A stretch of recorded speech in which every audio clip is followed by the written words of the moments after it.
Go England!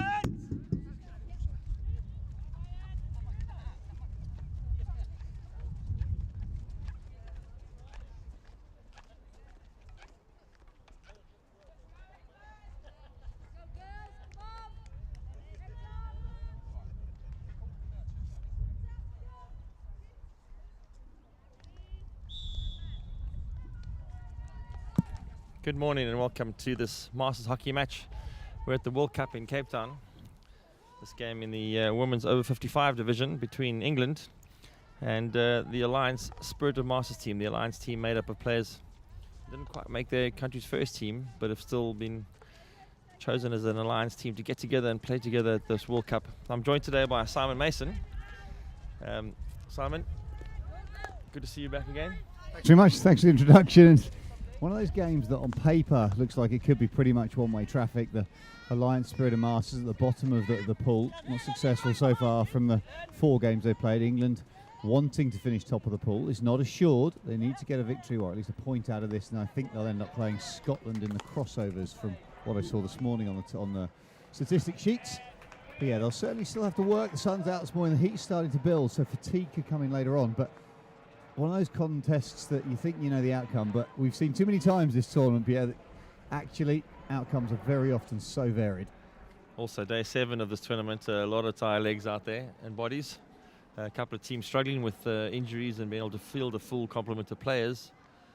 I should say fit players, but this game's starting quite high pace, I must admit. England's certainly working well out the left-hand side, and these sort of transfers, if they can consistently move these sort of transfers as it comes all the way out to Juliet Conrath, and she looks for the line ball, Chalkov down the right-hand side, you're in a situation where that then pulls the opponent apart, and that's when you start to really generate some intensity. Yeah, I picked up a couple of these English games, and they've been very good at moving the ball across the channels to find the opening forward, and it's been a secret why they've got good results in this tournament so far. Well, for Alliance, it's the difficulty is because it's a more of a social side. I mean, it's one of the first teams. It's a global sort of mix-up of players who know each other from years gone by, where Masters was less formal than it is now. But it does mean that when they come together, quite often they've not seen each other for years. Never mind trained and played and selected as this England team have done over the last 3 or 4 months. Yeah, we're seeing them just trying to get themselves into the DIA, and the Alliance team did a good job of just putting players in the way. A good one-handed carry using strength, just trying to work that down that right-hand channel. Amanda Burke is down that right-hand side, it looked like, with the one-handed carry. Out that right hip, it just makes it very difficult for a defender to step across. The minute they step round to get their feet in the way, and the flat stick tackle is the minute that you can then one-handed pull it under the body towards the top of the circle.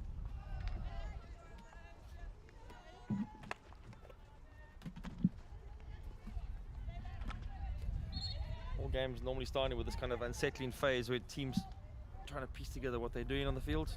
I'm sure the coach has given them some strategy they need to work on, and the game not flowing yet. Both teams still doing some groundwork to see if they can get through. Good step there. Really good 3-player press through the midfield. Stepped up down the middle. Cornetta got the interception in the first instance before it worked out down the right-hand side. It's that immediacy of pass that leads to the first penalty corner. Yeah, Shellcraft doing a great job of getting the ball into the D, finding the foot. Congested circle, always difficult to get a shot of target if there's too many people in the circle. Just doing the sensible thing, putting on the foot, and England now get a free shot at goal if they can get the ejection out and the stop.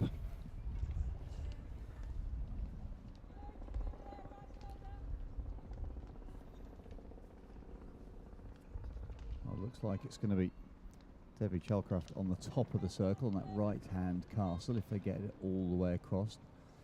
Double trap though, 2 trappers, Taylor and Conrath with their backs to us. England having scored 13 goals across their 4 games, so set play is definitely part of that tally.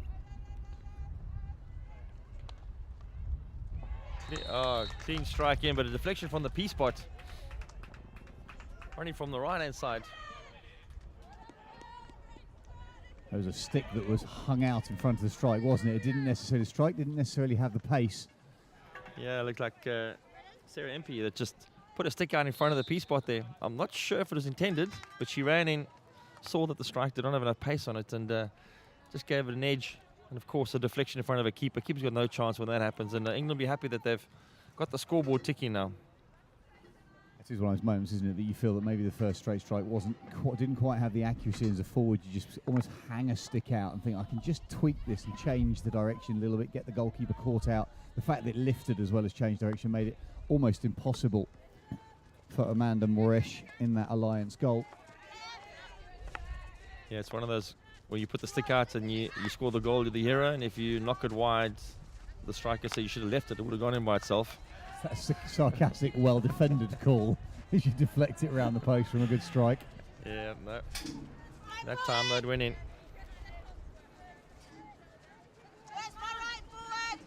This England team looking super keen and active. Often happens when your tournament's going well. When things are rolling your way, you get a bit of confidence and a bit of swagger. Well, slightly less swagger there for Chalcraft. She stepped in to put some pressure on Isabel de Villiers. De Villiers with a really clean strike that came off the foot of Chalcraft, a painful knock. That's a great crossfield ball. Yeah, Wendy Stewart from Canada. Been involved in Masters hockey at all levels, umpiring, organising, of course playing for the Lions team. She's been a stalwart of the game. I was chatting to her yesterday, catching up on how the team's going, and she said it's all about the spirit. It's all about the spirit. So, also one of those comments when you haven't won many games. It's always about, it's about the crack. It's about the experience. Never a truer word said when you've not won any games at any point. However, she's absolutely right. And for me, it's interesting because I've seen Wendy umpire on several occasions and talked over some games that she's been involved with. Never seen her play, so just to see how she then conducts herself to the umpires if she possibly disagrees with something. We'll have to keep that on track and remind her. I think Wendy's husband's playing in the Masters section as well, so they're both on tour out from Canada.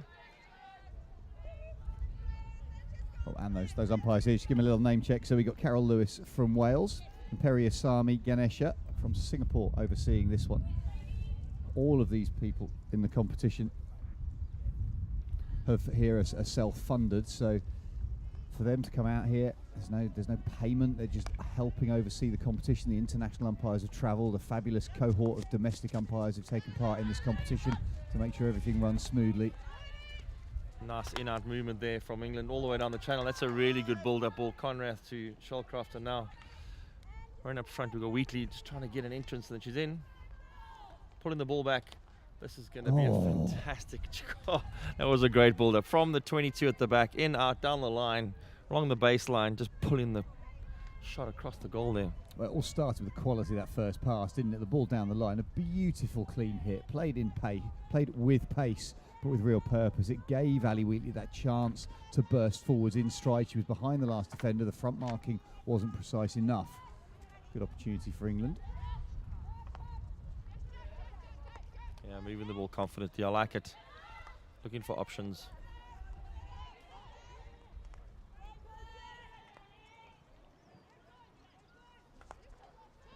That's a lovely set of triangles. It's not going to work in the end because that first time pass is just nudged a little bit far too far forwards. But beautiful midfield rotation as it came in to the middle of the pitch. Had a situation where Lenny Cornetta had the ball but had absolutely no support on the right-hand side. Then you got a really valuable overlap pretty much from the back of the diamond, pulling forwards.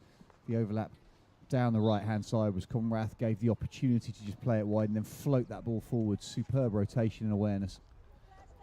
Was that one of those power triangles you were trying to explain to me yesterday? we go back to our language from yesterday. That was Nathan Ansell who was describing something. I actually had to go back to the commentary and go, I understand what you're explaining, but for some of our listeners, what's a power angle? Yeah. Another good entry there, and just firing the ball across the face. I think that was an attempt on target. Often when you miss the attempt on target, you call it across and blame the forwards for not being there.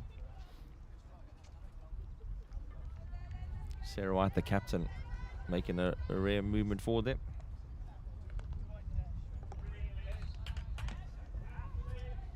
Ball being won again and fired in. Oh, what a chance that is. Absolutely on a plate on the forehand for Sarah Impey, the goal scorer. She came across, had enough pace on it. All it needed was a little touch. She cut across the goalkeeper. Perfect alignment for what she was trying to achieve. Just missed that final edge Yeah, Liz Cleverly with a great deliverance there. England with the blanket press, just giving no options. You know you're doing well when the defender's doing circles, trying to find a way out, and Alice Cadman there trying to find any angle she can to smack the ball at the back. And that's when also, when confidence is low, you've played 4, you've lost 4, you're in a situation where you're looking at it going, well, I've not got a lot of movement, and I've got the pool toppers at this moment standing in front of me. Sometimes a bit of safety is the better form of, I'll say valor in this instance, and just find a channel and see if you can get some kick for touch, basically, to use rugby parlance. Yes. I'll find some space. Just relieve some pressure out the back. England full of running in this game. They're not dying wondering. The Lions might have hoped for a ball on the sideline. They might have hoped for England to be taking this game a bit casually, but they definitely aren't. Well, and the call down from in front of our commentary position of we need midfield, never a truer word. The danger is that England have pushed the Alliance defence back. They look a little bit tired already, a bit of fatigue creeping in, and consequently closing those gaps becomes so difficult to step up into those channels. A good cut into the field happening there, forcing England to come back down the congested channel and winning the ball. Just hitting it to nobody up front there. I think Jane Rowley might have got the wrong call up front. I agree. You can see the intent, couldn't you? Because Jane Rowley's looked at that and she's gone in field thinking that's kind of where you'd expect either your centre forward, or if the centre forward's led to the baseline, the right forward to come across to kind of compress that attacking space.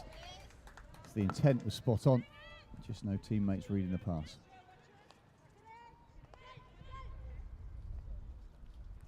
Scanning up front, great ball through there. That's a fantastic entry again. Can we find a, looking for the shot, and rocketing the ball past the keeper's shoulder from point blank. Well, that was all about the space that was created, wasn't it? It was the left to right foot pullback that created the opportunity to get the strike away. Goalkeeper was pretty static on line, but there was no way that the goalkeeper could have closed the gap down, because there was only about 8 or 9 metres between the strike and the goalkeeper in the end. Once that's come in, he's got it on the forehand and got right underneath it. Good momentum to lean into the strike. Cornetta with a great deliverance there, finding that gap, pushing it through. Well, I think it's Webb, Linda Webb, who's finished that, I think. Yeah, I think it's Linda Webb that cut infield there neatly. Looked up to see if she should pass, and then realised got way too much time and just cracked that into the back of the net with a bit of lift. Well, you and I have spoken a couple of times about the pulling the trigger and making the decision to pull the trigger once you get into those shooting positions, and that for me, if you're within 10 metres, we talked about from the edge of the circle, maybe there's not quite the shooting power and you're not as confident against the goalkeeper, but once you get within sight, particularly within sight the penalty spot, I mean, literally put a bat through it, ask the question. There's another run through again, yeah. England just trying to find a way through. It looked like a foot there, yes, definitely. England get awarded their second short corner. The first one they scored from with a deflection from the P spot. See what they come up with this time around.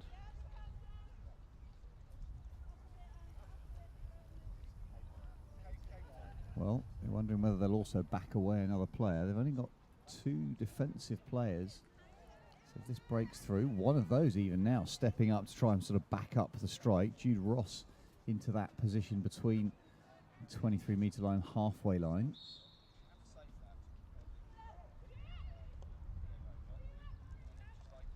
Back to the injector, and that's really smart play. Holding the ball up. The injection wasn't straight, so Linda Webb just standing there saying, where can I go with this? And I think it went back to Cornetta, who was the injector. Calmly waited for that, and just one time at far post, thank you for coming. I love it when something does go wrong in the short corner, just relax, don't rush. Look for some options. You've got superior numbers, so you might as well use the extra players. In that case, England scoring their second goal comfortably. Well, it's what people they don't think about that, do they? I agree with you completely. You're in a 7-on-4, and even 8-on-4 in that instance, because England have gone with 2 defenders. So you've got a situation where, okay, it's not come out to your standard trap, it's come out to a forehand. We've now got an active double team on every single player.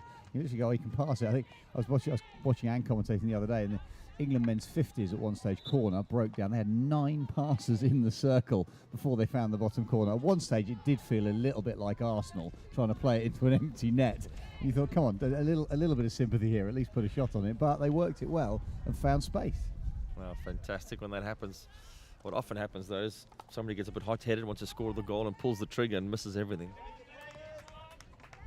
Then all you have to do, as a commentator, you just look at the faces of the teammates and go, you have made no friends. Yeah, no. So England 2-0 up now. Still got good running in the ball going forward, yeah. They've got numbers if they can play it wide.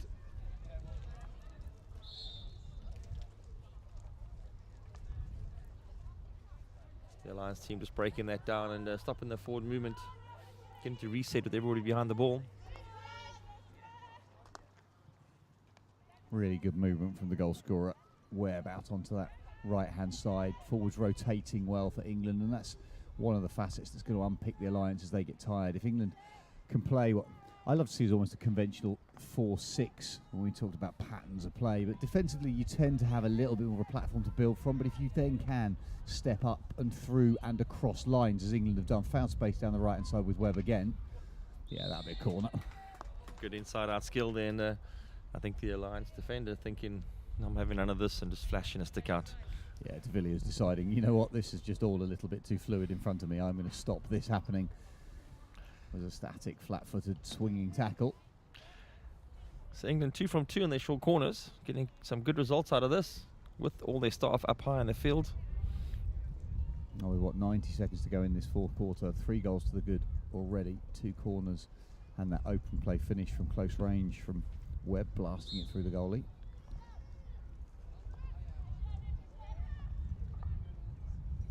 Right back to Cornetta, just holding the ball up, still looking for options. Across the top.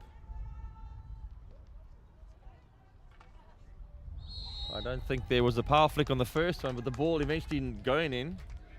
Yeah, it looked like it. Actually, from here, it looked like it hit a second England foot on the way through. The goalkeeper was completely obscured. It got deflected, and she just put her pads together to let it thunder into her feet. Again, Amanda Moresh under a lot of pressure there. 2 or 3 different opportunities. Went back to the injector, back out from the injector, and all the way across.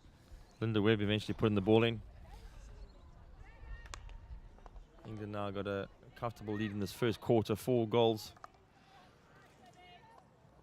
Again, they'll finish top of this pool if they carry on like this, and then they'll be looking for their playoff game to see how the other pool finishes off, to see who comes on top there. I think they're looking for a game against Scotland, and this will be a direct playoff, isn't it? In this, their semi-finals in this one, I can't remember. I was looking at this morning, and I thought it was crossovers. So that's having looked at the semi-final, I think he's on the 9th. Yeah, we have got playoffs happening here. As we have the hoot again for the close of the first quarter. We'll be back shortly for the rest of this game.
Welcome back as you join us. We're at the World Cup for Masters Hockey. We're in the second quarter of the game between the Alliance Spirit of Masters team playing against a dominant England team at the moment. England top in the pool, 4-love up in this match and looking like they have all the running in their legs. I'm not sure if the Alliance team's going to have any answers here. Simon, your ideas? Well, at the moment, no is the honest answer. What we've seen in the first 17 and a half minutes, first quarter, really struggled to get any meaningful possession. A couple of times they got up the left-hand side. For me, I think they just need to see if they can play their midfield players, the left and right midfield, infield a little bit, draw the English defence a little bit narrow, and then see if they can get hit ball up the line to get a little bit of territory. I think if they can give themselves a platform that's 30, 35 metres out, they stand a far better chance to actually work their way forward. They're not going to do it from their own D-line. So work their way up 5 metres at a time, free hit, free hit, free hit, and just counter some of England's fluidity by breaking play down. Legitimately, obviously. We're trying to frustrate them more than anything. Yeah, they've kept Jane Rowley and Turner up high in the field in case of a counter, but by keeping 2 players high in the field, they don't have enough defenders back. And England being dominant, we're going to score lots of goals if you don't have your full complement defending. Yeah, I think I agree with you. I think it's potentially the wrong tactical decision. If you look at the pace of sort of Jane Rowley being supported, as you say, with Claire Turner, if you put 2 players up front, you just seriously compromise, particularly the midfield defence. In my opinion, if you can turn them, as opposed to left and right, you turn them into up and down and you cut the pitch in half with a simple transition. That's a little edge. The goalkeeper watches it just go past the post. I think that touch was inside the circle. I do think so. Claire White knocking that ball down, route 1. That's Liz cleverly just hanging a stick out at it, taking the edge. Created a little bit of lift. It would have been a really nasty one for the goalkeeper, Amanda Moresh, to cope with, because it was just pitching in the circle in front of her. If it had been on target, it's that little skip off the turf as a goalkeeper. You try and put a boot through it to get it clear and you misread the bounce.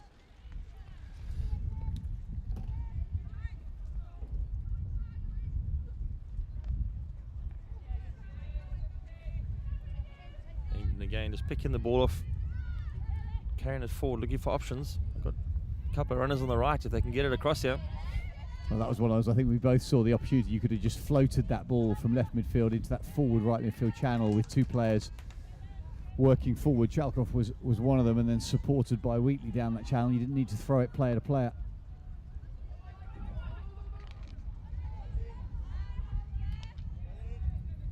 Good hustling in the midfield there. Canetta getting a lot of ball in the midfield and making decisions of where to go, and a lot of them are very good decisions. There's a through ball to the edge of the circle.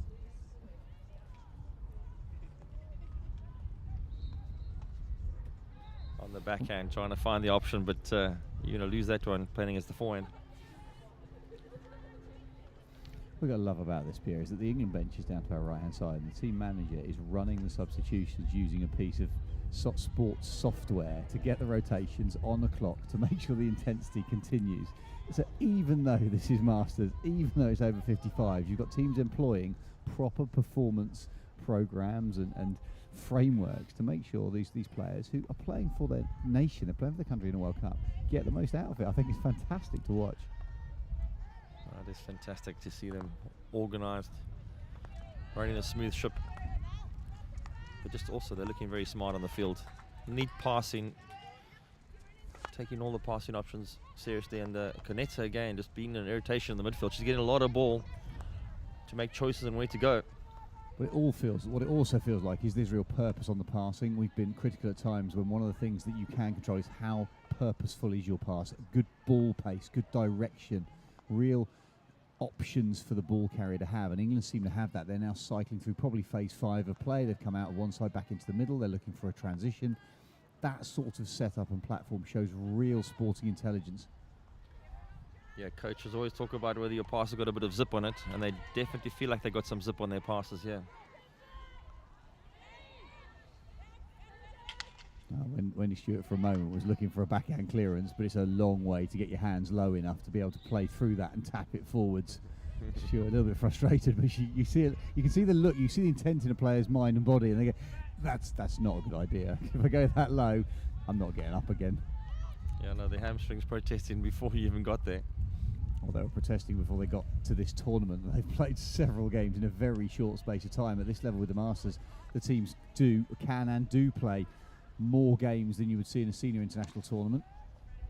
Canetta running the arc there and trying to get the shot off, but thwarted, and the England still got a bit of advantage.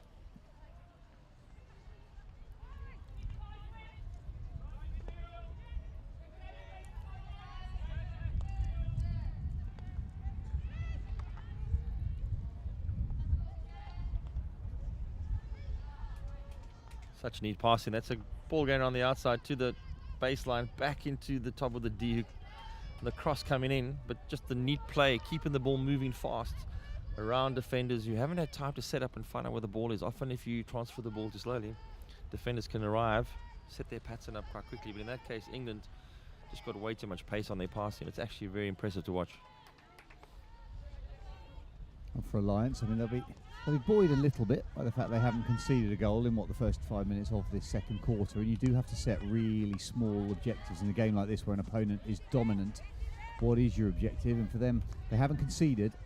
Unfortunately, it's not because they've managed to pin England back and reduce the chances that they're having. It's just that they've defended better deep in their own circle.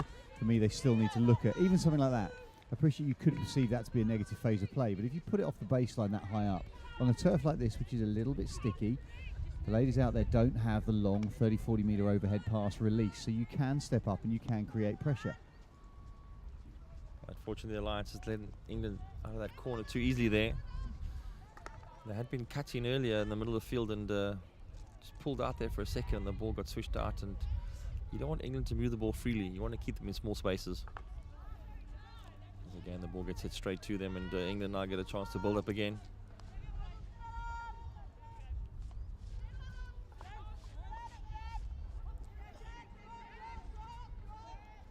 Good turnover ball there. Jackie Pryor-Hawkins just winning the ball in the midfield. Unfortunately, not finding one of her players for a release pass. But a small passage of play now where they've got some possession. Oh, turnover, and England decided they would contest that 50-50 in the middle. That's a lovely hit ball up front. Now, can they maintain possession? Keep it on the forehand, pick and roll. No, unfortunately not.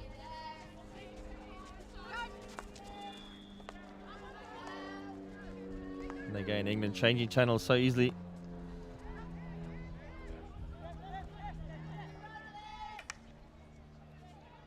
Shoalcroft finding the ball forward. Is 2v1 about to happen? Yeah. Pick and roll. Stewart doing everything she possibly can in the face of some real pace from England. Ali Wheatley just going on the outside there, but lots of pace. That was as you identified. It was that last 2-on-1. Once they'd gone beyond that first drive through the real contact that there was, 40 metres out, once you've eliminated your direct opponent, you've then created this numerical advantage. England had 2-on-1 on the last defender. Stewart doing everything she could, but as soon as she stepped out the middle, it creates space behind her. And England just literally going through the coaching manual in terms of creation space, overlaps, opportunities. England with their fourth short corner now. A bit of confusion. There's 3 runners from the right.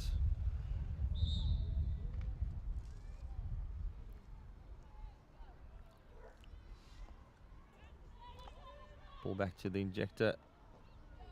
The backhand in front of the goal. Well saved. It was a direct shot though, so not a difficult save to make, but the ball, again, going back to the injector, there seemed a lot of space there. The Alliance team haven't cut that off yet. I'm not convinced that one was meant to go back to the injector, to be really honest. From the top of the circle, it looked like it was a shot that was pulled, and it was a bottom edge that has taken it outside that left-hand post. Ball across was the right decision to get it into that difficult area from Lenny Cornetta as she pushed it across, and then it was just half a touch. Hit a foot, Rhea Ward.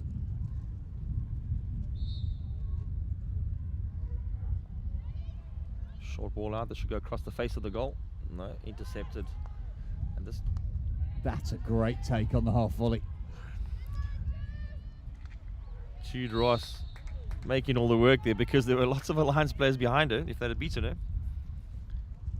Again, from a counter-attack all the way back to another short corner. That's one of those routines that we just saw. So it's gone out to the short side and then worked into the circle. The idea being that if you play that sliding flat slap across, it's actually quite difficult to read from a defensive perspective. But if you are in the right place, because the slider is normally pretty dead flat, and you get a bat down in front of it, it's relatively straightforward to defend. Yeah, it looked intentional, but the Lions seem to be running somebody out on the right-hand side now to block all those options.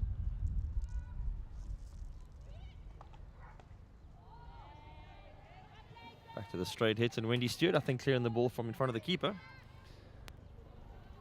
It does look. It's that. Again, it's that series of questions that the goalkeeper's conceded for so far. Some of the mobility has looked a little limited at times, and therefore Alliance are choosing to play basically one flyer. That's a great step from Stewart, though. She's absolutely read it like a book. Picked it and moved. She just left the ball behind her there, but she looked like she was going to be running on the field, opening the play up there. That's 100%. That's an Alliance ball. It was kicked on the way through by England, and a little bit of confusion between the two umpires, arms outstretched in different directions, but it was very much an Alliance ball.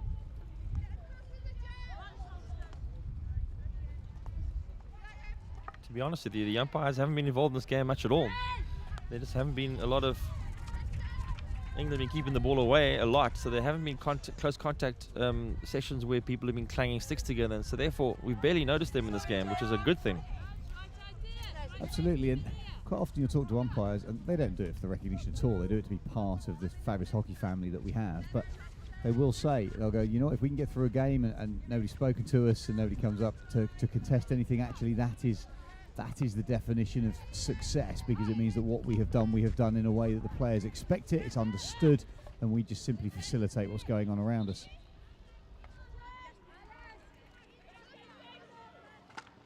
The Lions team driving forward here. Ball in the D. Everybody holds their breath in case it hits the post, which happens 1 in a million times. Well, it does just show, however, when I think one of the very few negative issues of the self-pass that's come in is that every player feels that when there's a free hit, they should immediately get the ball moving and walk it forwards. The problem with that is it actually cuts down that 5 metre space that exists with the defender having to back off, and suddenly 5 metres becomes 3 and 2 without you really realising, and then the defensive touches come in, as opposed to going, you know what, conscious decisions, stand still, see if there's a pass before I start to move. Yeah, they had a chance then, like you said, just carried it too far. Also, I find when a player carries the ball a little bit too long, the forwards and the players around also have a bit of indecision about what the player's going to do with the ball, when they're going to pass, when they're not going to pass. And true as Bob, every time the pass does come, that's the moment when the forwards are switched off and turned away or lost a bit of focus. Isn't that so true, that if you have any player on the turf who is perceived to be just a little bit greedy, a little bit slow on the ball, then the forward movement then doesn't come. The teammates, consciously or subconsciously, then just stop doing the more dynamic leads, and you then can't see them, because actually it's the speed of movement, in my opinion, that draws the eye. If you're just jogging around a pitch all the time, but hold, and then pop, and that is then seen, and then you can play the passes, but it's reliant upon that interaction between two players. Yeah, true. The last team got a bit of ball, just can't find any space. I think they're just channel bound. Haven't got too many options out wide, and they work in the channel, but it is frustrating because a closed channel with lots of people in it, the ball doesn't move very smoothly.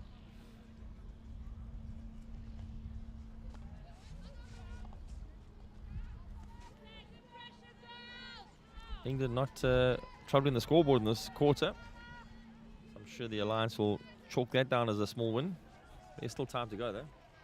I was going to say that's got commentators' curse written all over it as we see a hat-trick in the final 3 minutes. But I'm with you all the way. Alliance have defended better, but England, I appreciate it's still pretty early in the game to making these kind of decisions, but they know with this scoreline they've topped the pool. They also know they could have a tough semi-final, and therefore every element of rest that they can get, the rotation of the squad, just take the legs out of it a bit. And it's not a conscious thought, but there is that subconscious, you know what? We are here to win the World Cup, and therefore everything we do from a performance perspective, tiny little percentages that we gain by taking a little bit of the adrenaline out of this, is a good thing. Yeah, you're so right. A lot of tournament hockey is mental. There's a great through ball Play it out wide, and now we're going to get a circle inch opportunity.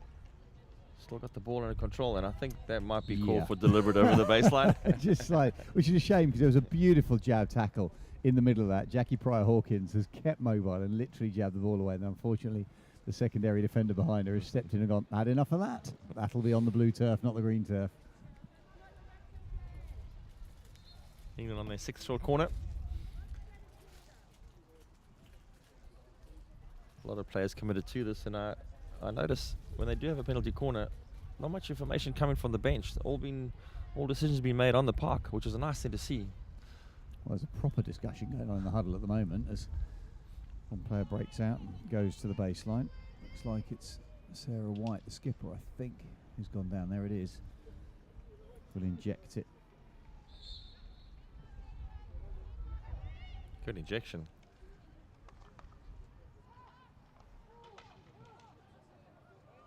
Goal mask scramble. I think you could have picked any option there. Yeah, pick a decision, any decision, whatever in the middle of that. Stick tackles, defensive free hits, strokes, corners, any number of arms could have been flailing around there. We've got a bit of a windmill going on. I don't actually think it was a stroke in the middle. I think the goalkeeper was behind every line that we could see from here, albeit through a tangle of feet. Injection. A couple of times they've gone back to the injector, yeah?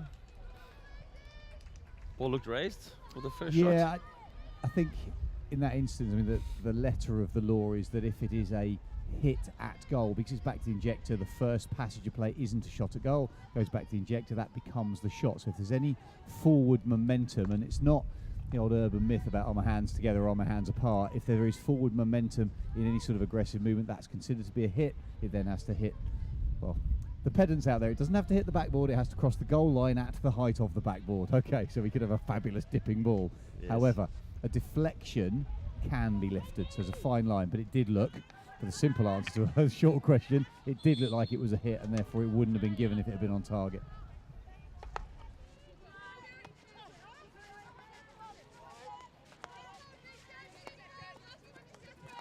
Oh, just 10 seconds to go in a quarter that England dominated. Or they haven't added to their scoreline, which is interesting given how dominant they were in that first period. But just keeping the ball away and running out the clock as we end the half of hockey. England still 4-love up on this game. As we take a short break, we'll bring you the second half of this game shortly.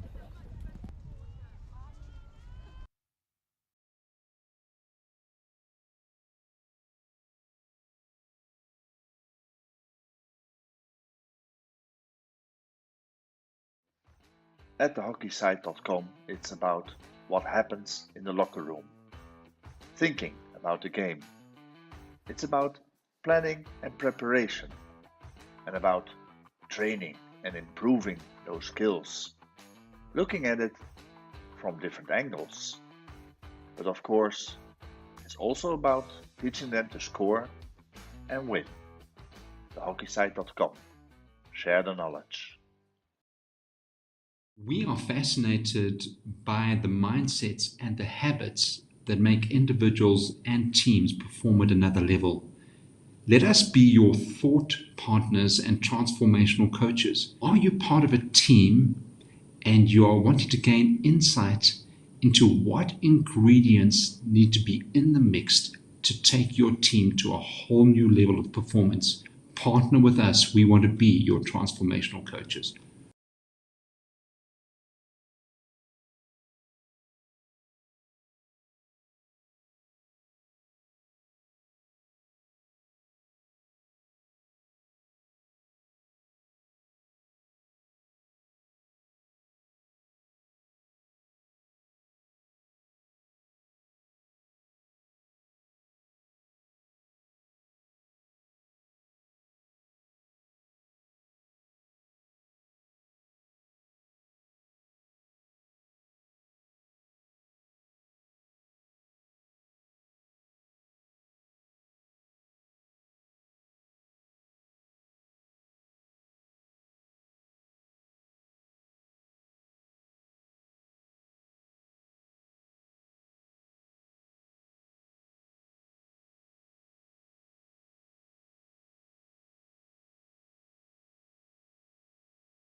Welcome back. You join us for the second half of this ladies 55 game. It's the Masters World Cup of Hockey, and England fall over up at the moment, dominating this game as they on top of the pool, playing against an alliance team, Spirit of Masters team put together of players that really want to play in the World Cup and enjoy the spirit of what's going on here.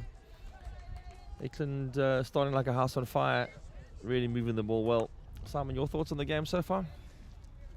So far, cliched line, but it was the first half was a game of two halves of the first half. That first quarter, England dominated possession territory and the scoreboard, created opportunities. The second, it just wasn't as precise. The corners didn't fall for them. It was a bit scrambly and they got multiple different rewards, but they didn't seem to find the clear circle entries in the final pass in the D, which is what they had done in the first 17 and a half minutes. So they didn't get as many goal shots on the goal mouth of Amanda Moresh.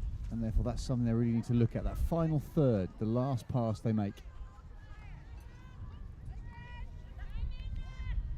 This is going to sound really interesting, but I get the feeling the Lions team, to meet the standard of the English team, have upped their game, and they're moving the ball around a bit quicker.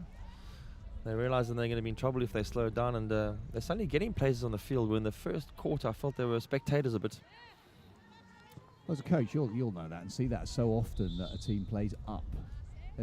The underdog, if you like, suddenly realises what they have to achieve. Maybe it's an intensity they haven't faced before. Maybe they were just smarting a little bit pride-wise that 4 had gone in the first quarter. I mean, their results so far, they lost 3-1 to France, 5-1 to Wales, 5-0 to the Netherlands, and then 6-1 to Germany. So they have been on the back end of some relatively high scores, but they haven't conceded that many in Q1 at any point. So they maybe were thinking this is just a little bit unusual and unfair, so we'll put best foot forward and try and actually impose ourselves a little bit.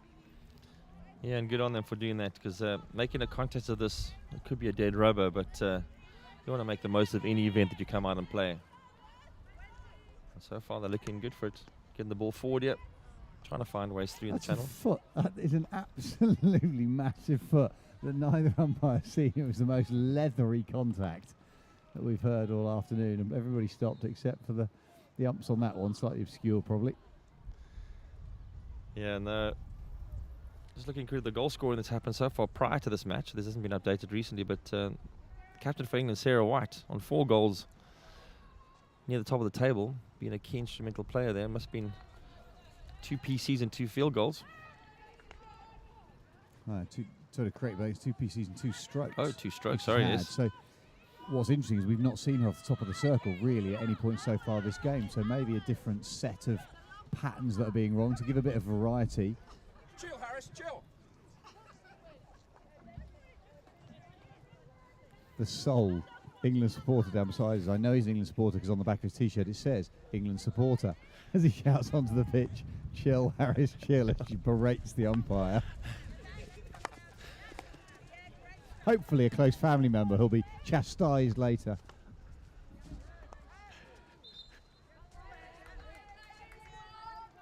England trying to find their way in the circle, but the Lions team, a lot of players in front of the ball.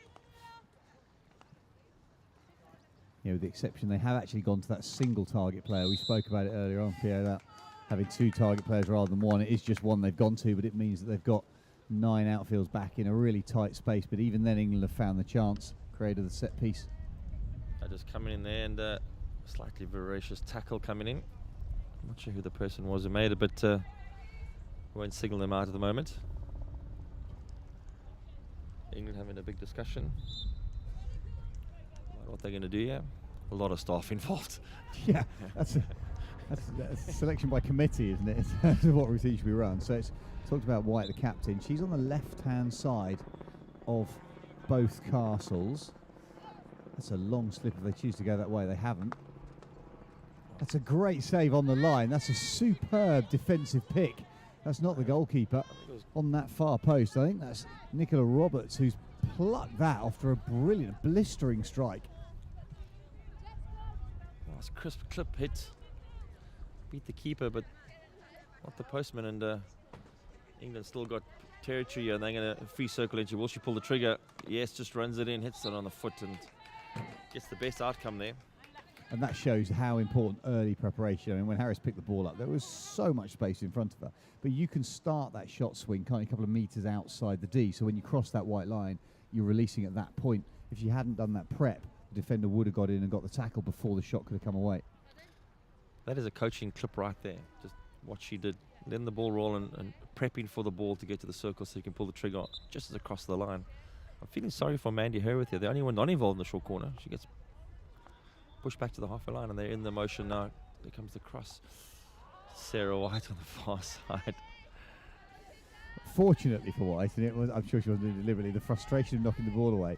If the whistle had gone as it hit her foot, for knocking the ball away, I think she'd have picked up the most random card for deliberately knocking the ball away in that instance, as the frustration just bubbled over. Again, the Alliance team, but channel bound. And England coming in with some power triangles.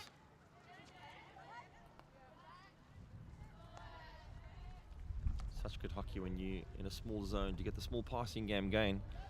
And as it often does, 3-4 passes opens up and then you find the space for the bigger ones. Trust in the process. One of our comms team, some of the Pro League and the EHL, Todd Williams, fabulous international Australian player himself and commentator now. He talked about the number of passes. He often says 6 passes. In his opinion, 6 passes is the target from which you can transition from defence to attack with the ball under control and be in a position to play the final pass. He often relates it to when you get a card, if it's a green or a yellow, in that period. You don't have to play route 1, you don't have to play first phase. Several passes, in his mind 6, and that's when you create opportunity. Yeah, David Shellcroft just running into a play on the baseline. They're not able to get through. But getting a second crack in here. And Wendy Stewart on route 1, showing experience.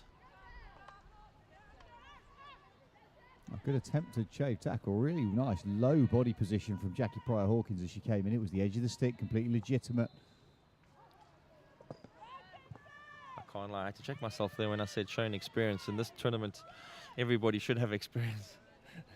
But not everybody shows it, so it's a completely valid comment. They do all have different levels of experience, and as we look up to maybe the ladies 65s in the Spirit of Masters competition that we saw yesterday, there was a lot of experience and some great basic skill levels, while some of the physicality and mobility drops away, obviously, just by nature of age, but there is no less intent. Canetta just coming away with the ball there, finding an easy option. The one-time shot from the ball rolling away from you is one of the toughest shots in hockey.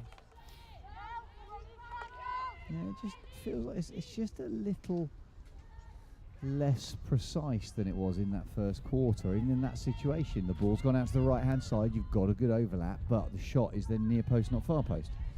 Get a little bit more right hand, go far post, because that gives your teammate the opportunity to deflect in, and that's what we did see in that first 17 and a half. Claire Turner just getting an edge on that, trying to cut that pass off.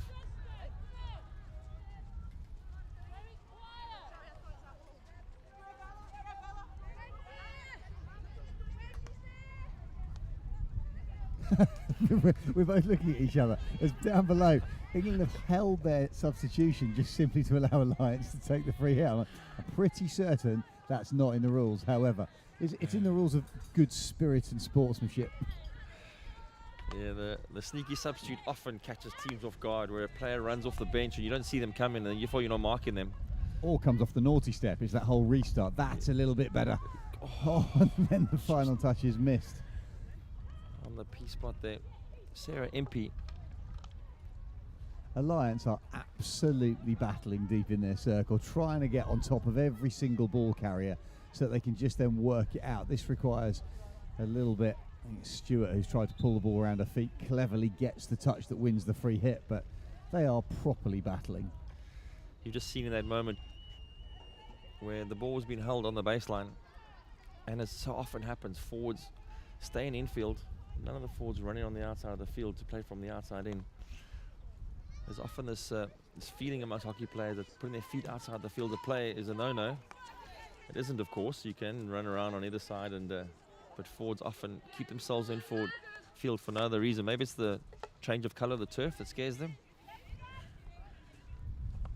There's sharks in the waters out here, my friend. This is the blue turf of Cape Town. The moat on the outside, yes.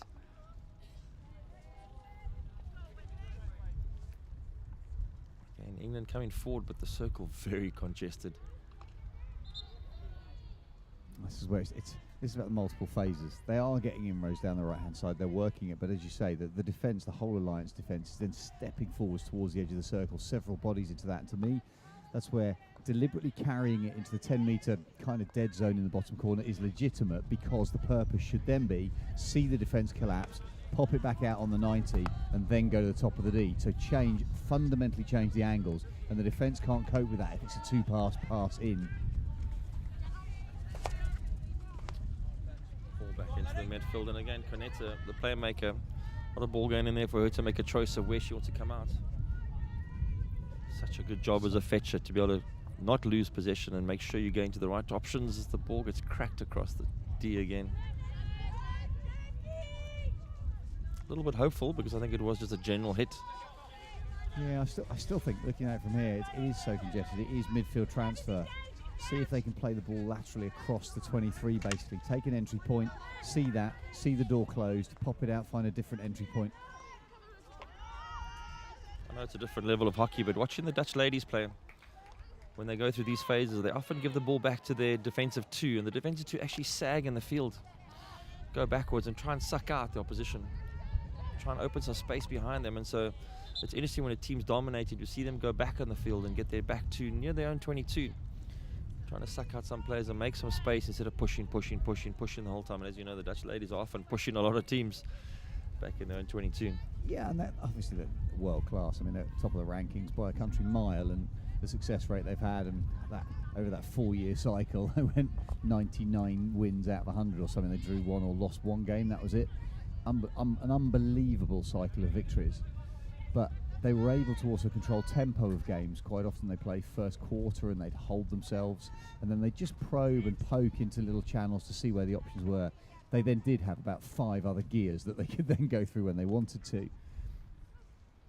Also helped that they had multiple players over the 200 cap range. Such experience in that. It's insane, that whole side. Margot van Geffen, Liedewij Velten. Just an absolute plethora of proper quality players. And forwards as well. Frederica Matler, I mean, from corners in the circle, just almost unplayable at times.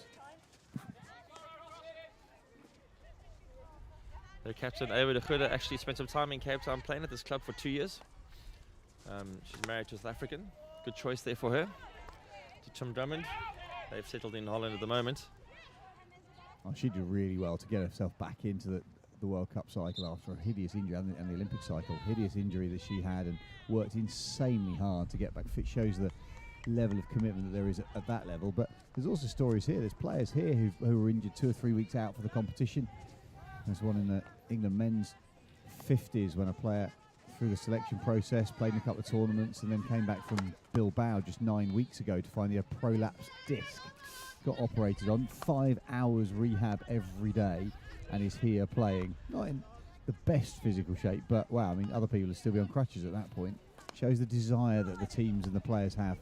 Nice ball open over there for the pass.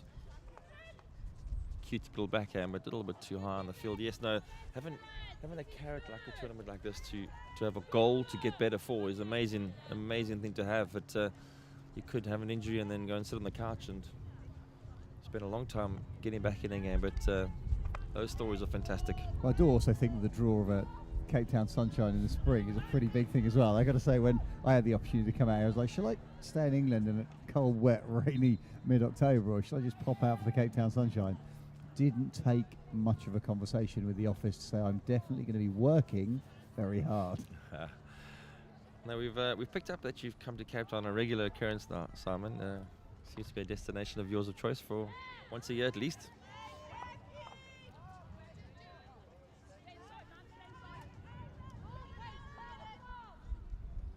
And England's struggling to get the scoreboard ticking.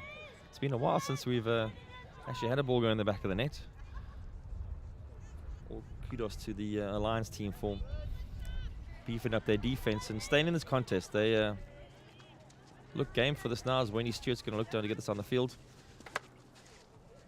Nice clean hit through the lines. Push the opponent back, absolutely. Make sure they've got to go back and restart and do it again and do it again and do it again. And If you look at it from a performance perspective, Stewart comes forward. She understands what's in front of her, was trying to encourage Desiree Camp just to work a little bit further up that right-hand side, create power angles of their own. Pass is going There you astray, go. and Go on, now we've give got it. some time. Claire It's Turner just disappointing. backing away, and I think Jane Riley up front just begging for the ball. I think that's pretty much the first time Claire Turner's actually touched the ball at any time, and it felt like, you know what, I'm just going to keep it for a little bit longer. I've not seen it at any point. But the pass was on. It was just that little immediate under the arm ball, and players talk about pre-scanning. Know what your next pass is when you get it. Claire Haig on the ball now, just trying to find a way through here.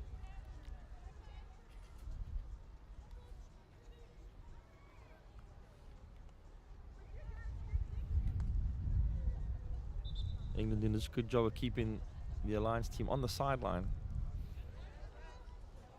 No, that's been given for danger. Was lifted. The hit was lifted into Harris. I mean, it's hit her above the knee, although I think she was bent down pretty low, so it wasn't actually specifically that high, but it was hit pretty hard.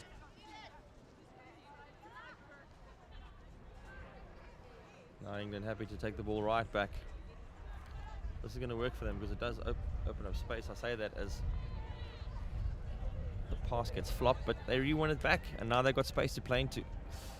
That's a blind pass and a really good jump back bit of defending from Angela Duffy. Important that the midfield do jump back into those pockets.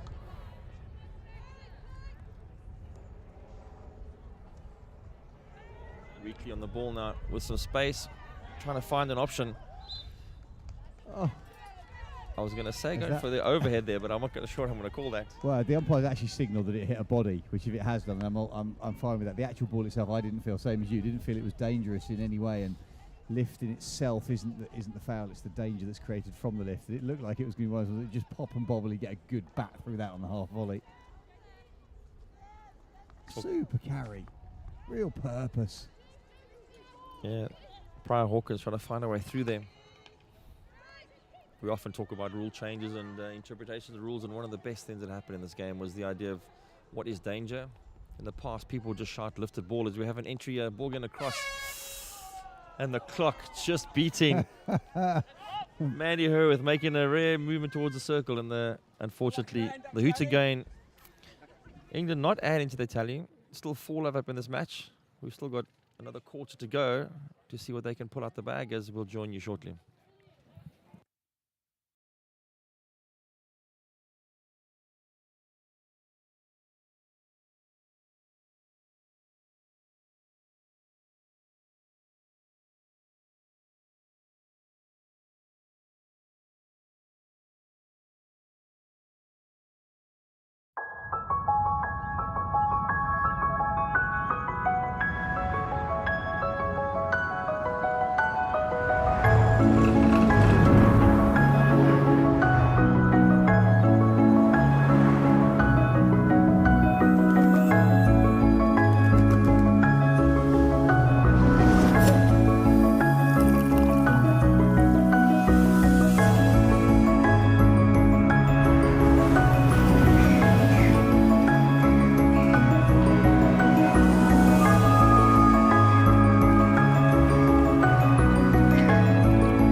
Welcome back as you join us for the last quarter of this match between England and the Alliance team in the ladies over 55 division. This is the Masters World Cup happening in Cape Town, the second of these legs. Simon, the third leg's happening in Tokyo. What age groups is that?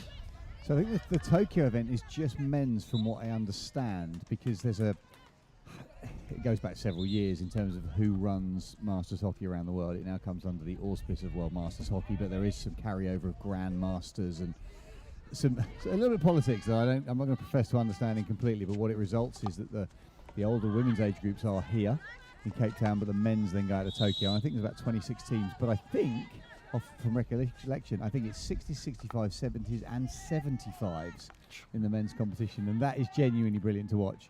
I was part of the England men's over 75s trial and selection process when no less than 40 guys turned up at the over 75s trials. It was a 3-hour trial window.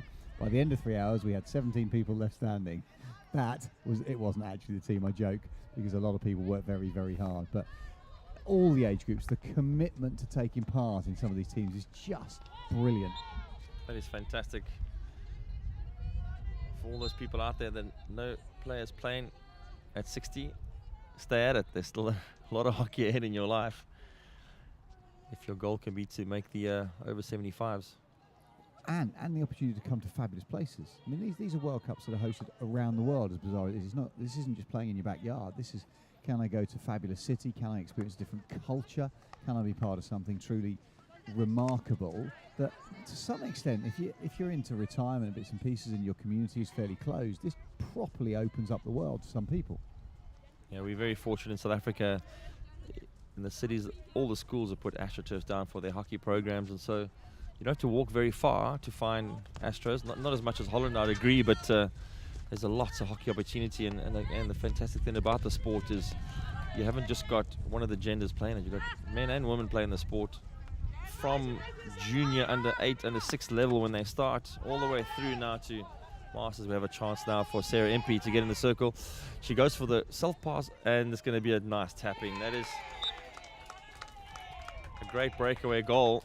Very unselfish there, knocking it across to Linda Webb, I think. I think it is. I think that's Webb's hat-trick. I think that's her third of the day. It was a little fortunate in the first instance. Wheatley had hung a stick out, it hit the edge of that, and then it was a little 1-2 off the foot of the defender, and good umpiring to allow that to continue to roll forward. Several fortuitous moments, but the final pass for that knock-in for the hat-trick by Webb was a simple and precise one. And England, after struggling for a while to get the scoreboard ticking, just picked up on a loose ball there. And the Alliance team let themselves down. They'd really done a fantastic job of defending up to that point in the second and third quarters of this match. Maybe just a bit of fatigue settling in now. It's unfortunate because they'd start to play with far more structure because they weren't rushing their passes. They've been really specific about where they were trying to play the ball, and in that instance they've made the decision to go from right half sort of out on the flank, and they've tried to cut infield through the midfield, and it's taken a touch, and that's always the most dangerous ball, that 45 degree. Another run at the circle, yeah, and we got a goal-saving tackle there, just hanging the stick out at the right time. For all intents and purposes, that ball was headed towards a player in front of the keeper who would have had some time to turn and shoot. That's a superb bit of chasing defending, really strong.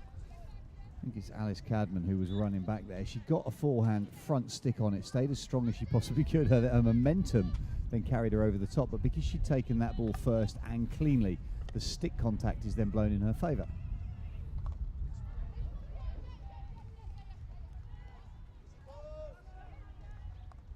Again, England just happy to go into triangle hockey here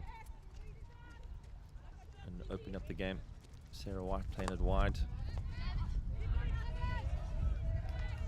Cleverly won't be happy with that. Just rolled off her stick. Often happens with hockey, you stop a ball and it's got a bit of spin on it, and when you look down again, it's not there anymore. It's gone for a bit of a walkabout. Yeah, absolutely. You take the first touch and then you know that you need to look up and find a pass, and then all of a sudden you've not anticipated quite the amount of spin, particularly maybe on a wet turf. Suddenly grips and it absolutely whips away from your feet. Good midfield tackle there. Jackie Pryor-Hawkins making a lot of strong runs in the midfield now. Seems to have had her jelly babies at half-time, and the energy's kicking in. That's proper belief, absolutely proper belief, and really good chat from the Alliance side down beneath us, and encouragement even when mistakes are being made, and keep going, keep working. That's the right idea. It's good. It's just a poor execution of a right choice. Ellie Wheatley making a run across. Maybe a little more time on that. Didn't realise. Wheatley made a nice run on the baseline. Tucked her back 45.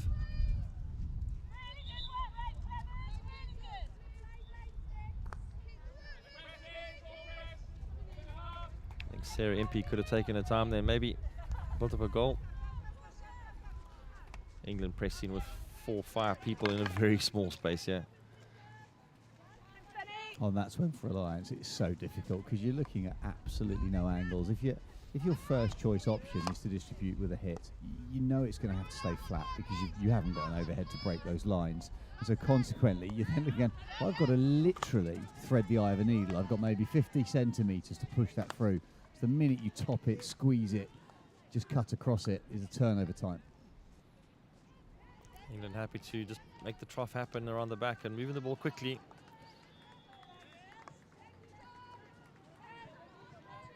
Just good interplay, good hockey, nice pace on the ball, and they keep probing.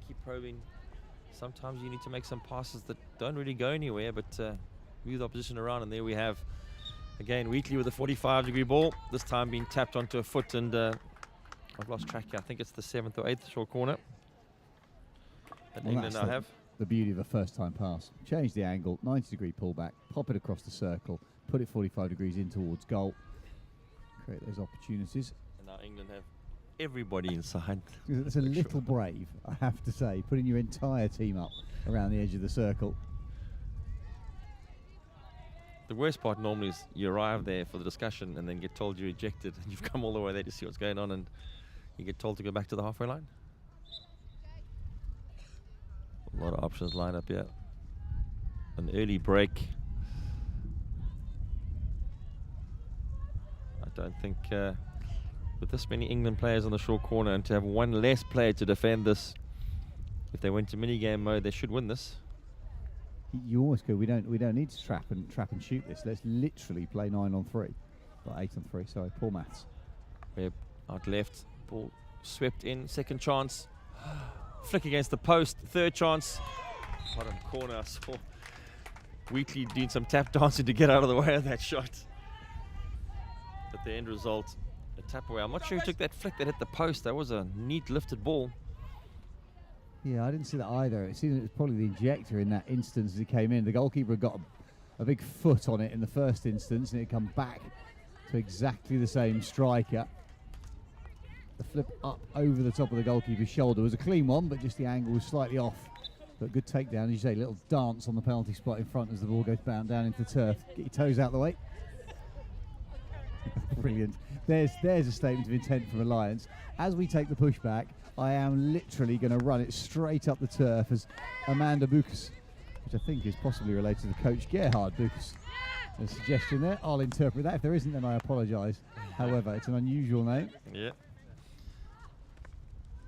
Juliet Conrath finishing off that flick into the bottom corner.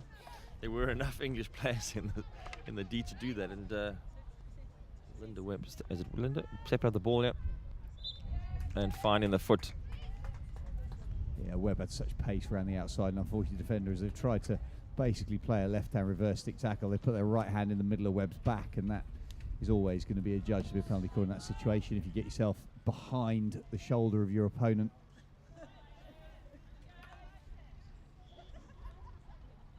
Still 8 minutes left in this game, and England stepping up again now. Maybe the coaching staff giving them some gears and saying they need to up their game again in preparation for their semi-final tomorrow.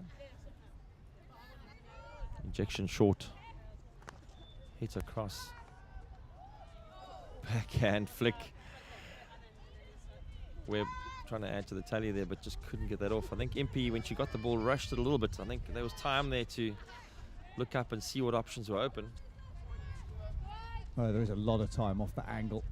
The number 1 flyer will start their run towards the top of the circle, and by England going to the short side, then they have to change that angle, and Impey very much could have taken, and you're only talking 2 or 3 tenths of a second to just make sure the contact point is clean, the eyes are on the ball, you haven't looked up.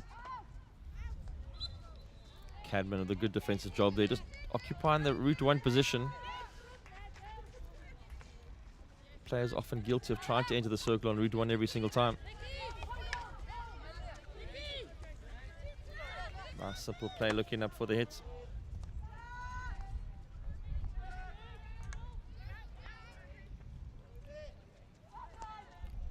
Herwith throwing a ball out wide. This is going to be open play. I love it when that happens. The player comes right away from the congested zone to free zone, and now we've got time to make decisions. Wheatley again, we stuck record saying she's going on the baseline on the right, tucking the ball back 45. That's a beautiful bit of play. I mean, it's created by Webb's pace down the right-hand side for starters. As you say, you throw it out into that space and suddenly a player appears in that square picture of vision with some forward momentum, has to draw the last defender. It was a clever right-to-left move infield by Webb and then a little reverse pop out to the baseline, and England can really create the shapes they've been trying to do all this game. England with their 10th penalty corner. Couple gone short recently, haven't gone to the castle yet. And it comes out. Trap on first castle. Good hit. Save on the line. It sounded like it was a stick, but nobody made an appeal. Well, the umpire was right on top of it. It was a great strike as it came in from MP off the top of the circle, but a super pick on that right-hand post from Nicola Roberts.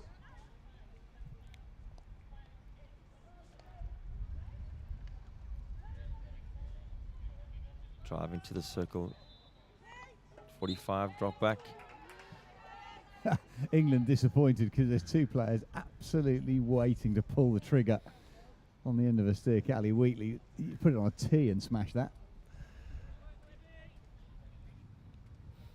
England players now keen to get their goal tally up. Golf tally up, is that? I want to say golf tally. Goal tally.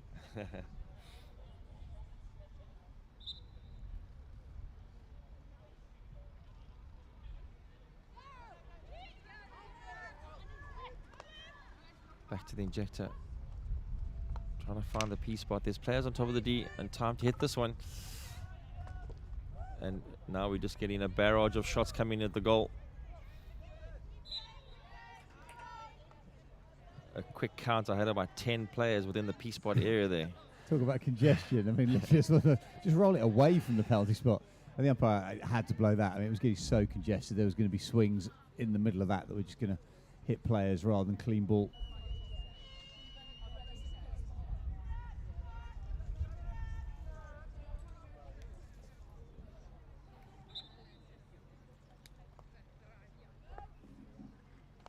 Connects again the ball out to Herwith, who just can't find the options. Wendy Stewart, the whistle hasn't gone. She's being forced to play out from right on the baseline. It's hit an England player on the way through. There was contact on the body, but England get the free hit with Harris cutting in field. Clever left to right pull across the opponent. Conrath now looking for a long ball through, and as it so often happened, Wheatley patrolling their right-hand corner. Great athleticism from Wheatley. Covered a huge amount of turf. I mean, even that ball there, that was a powerful ball forwards. And here she comes again. Hunting the short corner. But Roberts just blocking the way in.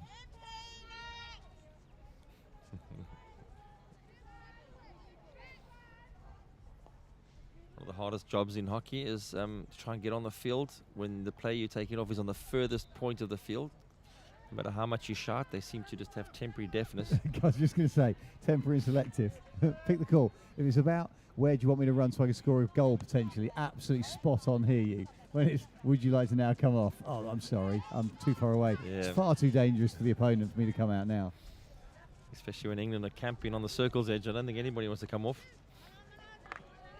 England just going into a mode now where they're continuously pressurising the line circle.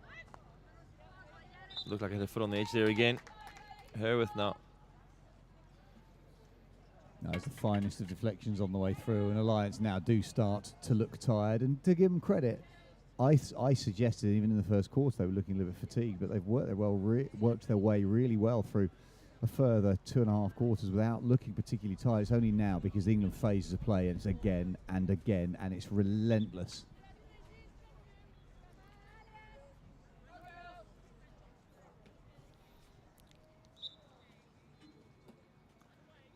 Just over 2 minutes left. Ball coming out short again. They need to control this. Ball gets hit the post. Tapped in. It's a poke in from Canetta, I think. Yes, Canetta eventually get on the end of that. The first ball across from her deflected onto the post. And then, fortunately, none of the Alliance players could turn quick enough as Canetta had come in from the injection. Takes the score up to 7-0, and all the goals in the first quarter and the last quarter. As we might suggest, the Alliance team putting all the effort in that middle part of the game, but England stepping up a gear now, looking ahead to their semi-final coming up. And the Alliance team maybe a bit fatigued after having to defend for such long periods in the game. Can they find just one consolation opportunity? Can they get it somewhere near the goal mouth of Kim Ellery? It's not to be in that moment. Simon, the last minute in the game, your ideas on players that have impressed you? Let's start on the England side. On the England side, I mean, you'd struggle to look beyond Wheatley's running, really. And as the hat-trick hero, Webb gets the ball into the circle, but Wheatley really superb athleticism all around the turf. So I'd highlight her, I think, from an English perspective. From Alliance, you have to pick out the captain, Wendy Stewart. I mean, she's been tireless in terms of how she's policed the top of her circle. She's tried desperately hard to then get the ball and poke it forwards and then find a teammate, and she's accelerated into spaces. It's then been turned over and she's had to do the shuttling back. So I think for me, those two players have been linchpins in how the teams have performed. But for England, it's hard to pick out an individual simply because they have played really well for long periods of the game as a team. They haven't got as many goals as we may have thought at the beginning, but it's been a consistent pressured performance from the English. Yeah, as we run out in this game, England, the 7 Love victors, they're going to be looking forward to a semi-final. The Alliance, a spirited performance on their side. And a good game of hockey overall. Simon, been a pleasure commentating with you again. Thanks very much. Thanks for your time. Enjoyed it. Cheers.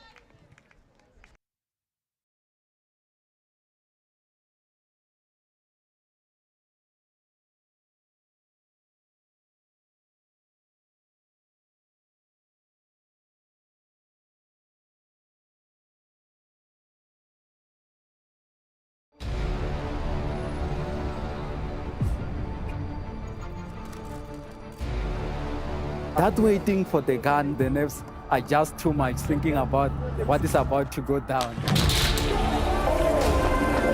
goes the horn to start the race. No, I think it's really amazing. And now the whole setup and people are dressed up. We're giving something, I think, to the people that's just fantastic.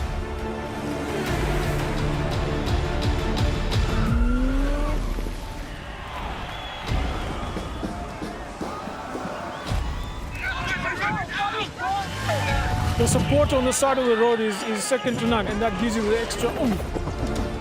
Thoroughly enjoyed it. The scenery is beyond what I could imagine. I seriously enjoyed it. I met so many wonderful people on the way. Really enjoying Cape Town. People seem to really appreciate artwork here, which is really nice. Come and visit Cape Town. We are waiting for you with open arms. We welcome you here. This will remain a city of hope and opportunity for everyone, not just in Cape Town, but around the country and the world. And he takes the tape.